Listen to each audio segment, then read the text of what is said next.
ধন্যবাদ, প্রণাম প্রভু। ধন্যবাদ, জয় প্রণাম। প্রভুপাদ। জয় প্রভুপাদ, বলুন। প্রভু, আমাদের বেদে যে একটা মন্ত্র আছে, এখানে বলছে যে একোহম বহুশ্যাম, আমি এক বহু হব। আবার এক জায়গায় বলা আছে যে একম সদ্বিপ্রা বহুধা বদন্তি, যে এক, সেই এক, তাকে ব্রাহ্মণরা বা পণ্ডিতেরা তাকে বহুভাবে উপাসনা করে বা বর্ণনা করে আর কি।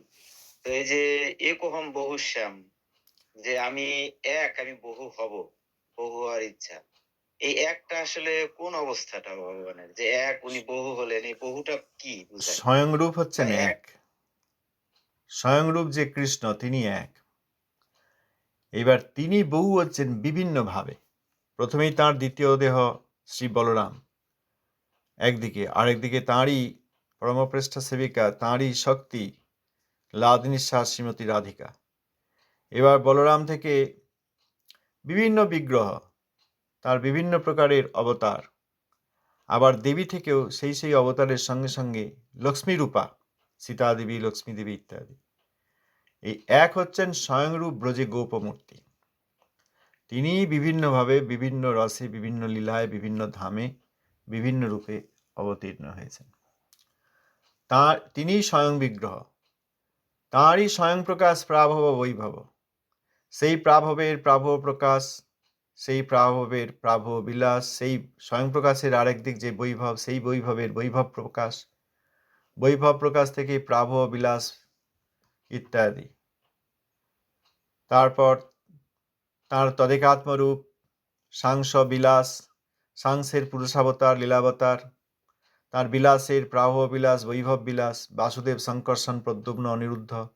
আবার তাঁদের ওই 3টি করে প্রকাশ মূর্তি, 2টি করে বিলাস মূর্তি, অর্থাৎ 5টি করে অবতার, এই মিলে 24 মূর্তি। এই সবই হচ্ছে এই বহু হওয়ার ইচ্ছা। কিন্তু মূল যে এক, তিনি হচ্ছেন স্বয়ংরূপ, স্বয়ং বিগ্রহ, ব্রজে গোপমূর্তি, ব্রজরাজতনয় কৃষ্ণ। তাহলে প্রভু, এই যে আমি ওই দিনকেও জিজ্ঞাসা করেছিলাম যে যে অনাদির আদি জিজ্ঞাসা করলাম, তাহলে ভগবান এই যে বললেন যে আমি এক বহু হব, তাহলে এক অবস্থাটা তো তার কোন এক সময় ছিল নাকি? যেমন আপনি বললেন যে এটা ওখানে ঘটমান বর্তমান, ওটা ওখানে অন্যান্য যে বিগ্রহগুলি একই সময়ের সাথে প্রকটিত আছে। কিন্তু এই যে এখানে এই জিনিসটাই মানে আমি ওই দিনকে শেষ করতে পারিনি, যে একোহম বহু শ্যাম, আমি এক বহু হব। তো এই যে ভগবান বললেন বহু হলেন, এই বহু হওয়ার আগে সেই এক, সেই ব্রজেন্দ্র নন্দন কৃষ্ণ ওই এক ছিলেন, কোনো এক অবস্থায় তো এক ছিলেন নাকি? তাহলে তো অতীত চিন্তা করা হয়, আমাদের অতীত হয়। একটা বাচ্চা জন্মেছে 1 বছর আগে, 2 বছর আগে তার কোনো অস্তিত্ব ছিল না। 1 বছর আগে জন্মেছে, এখন তার বয়স 1 বছর, আগামী 20 বছরে তার বয়স 21 বছর হয়ে যাবে। এইটাই প্রাকৃত সময়ের হিসাব। এক, আমি বহু হব, এইটা তত্ত্বত বোঝাবার জন্য বলেছেন। আমি এক ব্রজে গোপবর্তী স্বয়ং বিগ্রহ, আমার থেকেই সব প্রকাশ।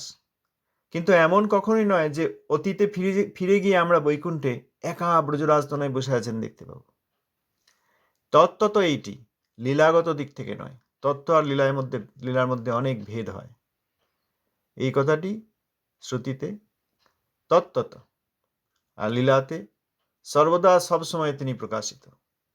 এই জন্যই তার আদি অন্ত আদি কিছুই নেই, অনাদি। শ্রীশুলা বৃন্দাবন দাস ঠাকুর মহাশয়ের আবির্ভাব তিথি, এই তীর্থে শ্রীমতী নারায়ণী দেবীকে প্রণাম জানাই। তিনি ব্যাসের জননী, মহাপ্রভুর বিশেষ কৃপাপাত্রী। শ্রীল বৃন্দাবন দাস ঠাকুর মহাশয় শ্রীচৈতন্য মঙ্গল লিখলেন। পরবর্তীকালে মায়ের আদেশে, যেহেতু আরেকটি গ্রন্থ লেখা হয়েছিল শ্রীচৈতন্য মঙ্গল, সেই জন্য তিনি সেই নাম শ্রীচৈতন্য ভাগবত করলেন। শ্রীচৈতন্য ভাগবত প্রত্যেক প্রয়ারে সেখানে শুদ্ধ ভক্তি দান করেছেন তিনি। শ্রী শ্রী নিত্যানন্দ প্রভুর বিশেষ কৃপাপাত্র, নিত্যানন্দ প্রভুর কনিষ্ঠ শিষ্যের প্রতি গুরুদেবের বিশেষ কৃপা থাকে। মূল গুরু শ্রী নিত্যানন্দের শিষ্য তিনি। নিতায়ের কৃপা, নিতায়ের প্রতি তাঁর প্রীতি এবং আবেশ, সেই হচ্ছেন শ্রীচৈতন্য ভাগবত। যাই হোক, আজ তাঁর শ্রীচরণে প্রণাম জানাই। তাঁর আবির্ভাব স্থান মদদ্রম দ্বীপে, আর তিনি অবস্থান করেছেন দেনুরে, শ্রীপাহাড় দেনুর। সেখানে তার নিজের হাতের পাণ্ডুলিপি যে শ্রীচৈতন্য ভাগবত, সেই গ্রন্থ এখনো সংরক্ষিত আছে। যাই হোক, ধন্যবাদ, প্রণাম। আর কেউ কিছু বলতে চান? বৈষ্ণবগণ পৌত্তলিক নন,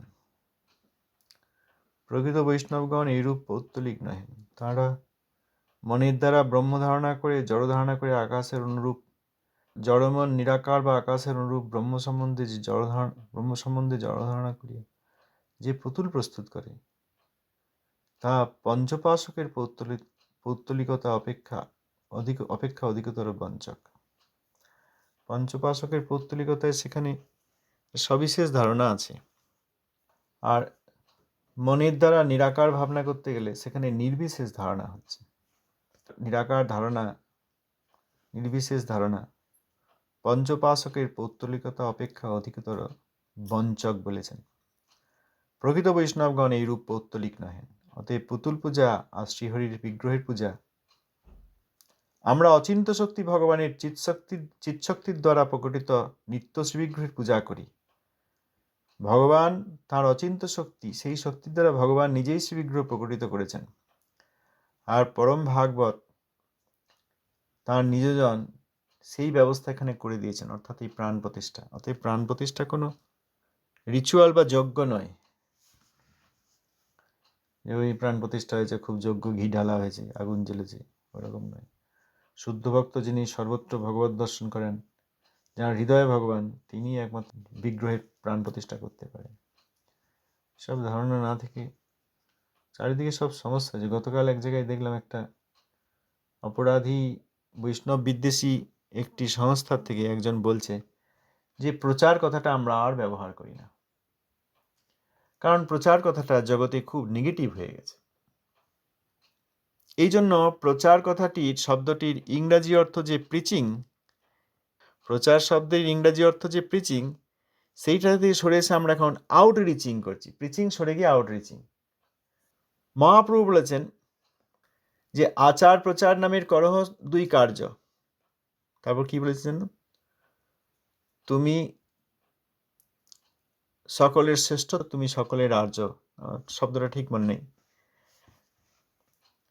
অতএব আচরণ দ্বারা প্রচার, আচরণই যে প্রচার, এই ধারণা থেকে সরে গিয়ে তারা খুব প্রচার খেলছিলেন। এখন জগতের লোক আর পছন্দ করছে না, তারা নিজেরাই তো বলছে, আমি তো আর বলছি না, গতকাল দেখলাম সেই জন্য বলছি। তো জগতের লোক আর তাদের ওই প্রচার ভাব খেলা ওটা পছন্দ করছে না, ওই জন্য প্রচার শব্দটা এত নেগেটিভ হয়ে গেছে। তাহলে আমরা যে বলি যে প্রচারের নামে অপপ্রচার করে এরা আরো অসুবিধা করে দিচ্ছে, কথাটা কি ভুল? কথাটা ভুল নয়, কারণ সেটাই তো হচ্ছে। প্রচারের নামে তারা প্রচার শব্দটাকেই লোকের কাছে নেগেটিভ করে। নেগেটিভ মানে কি? লোকে আর চাইছে না। আমরা কি জানি না, আমাদেরকে শেখাতে আসছো, এইরকম সব কথা বলছেন, তিনি নিজেই বললেন। তার মানে তাদের এই প্রচারের নামে যে ব্যবহার, এটি প্রকৃত প্রচার নয়। এইবার শুদ্ধ গৌড়ীয় ভক্তগণ আর সহজে প্রচার শব্দটা ব্যবহার করতে পারবেন না। এখন বোঝাতে হবে প্রচার যেটা আপনারা শুনেছেন সেটি নয়। প্রচার শব্দটি আমরা যেটার জন্য এখানে আগ্রহী সেটা আলাদা। আপনারা প্রচার বলতে বা ভক্ত বলতে, গৌড়ীয় বৈষ্ণব বলতে যা বুঝেছেন তারা গৌড়ীয় বৈষ্ণব নয়, তাদের ব্যবহারটি প্রচার নয়, এটা বোঝাতে হবে আর কি। এটা বোঝাতে পারলে তারপর আবার প্রচার শব্দটা দিয়ে প্রচার যে কার্য সেটা করা যাবে। অনেকবার আমরা এই নিয়ে আলোচনা করেছি যে এইটা প্রচারই নয়, এটা শব্দটির অপব্যবহার। ব্যবহারটিও তাদের এইরকম অপব্যবহার দিয়ে তারা শব্দটিকেই নেগেটিভ করে দিচ্ছেন। এবার কি করবেন? এই জন্য আমরা আগে একদিন আলোচনা করছি, এরকম না হলেই হতো ঠিকই, তাহলে প্রচার সম্বন্ধে জগৎবাসীর যে নেগেটিভ ধারণা এসছে সেইটা আসতো না, সর্বনাশ হয়ে গিয়েছে। দিয়ে আউটরিচিং, তার আবার বাংলাও বললেন। প্রচারের ইংরাজি প্রিচিং, প্রিচিং থেকে আউটরিচিং, আর আউটরিচিং এর বাংলা হচ্ছে যে আমরা কৃষ্ণকে পৌঁছে দেব। হ্যাঁ, তা তো বটে।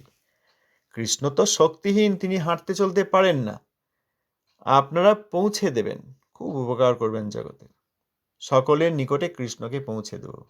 গীতা প্রিন্ট করবেন, 5 গুণ দামে গিয়ে বিক্রি করে দেবেন, গীতাটি দিলেই সব জ্ঞান তাকে দেওয়া হয়ে যাবে, এই তাদের ধারণা।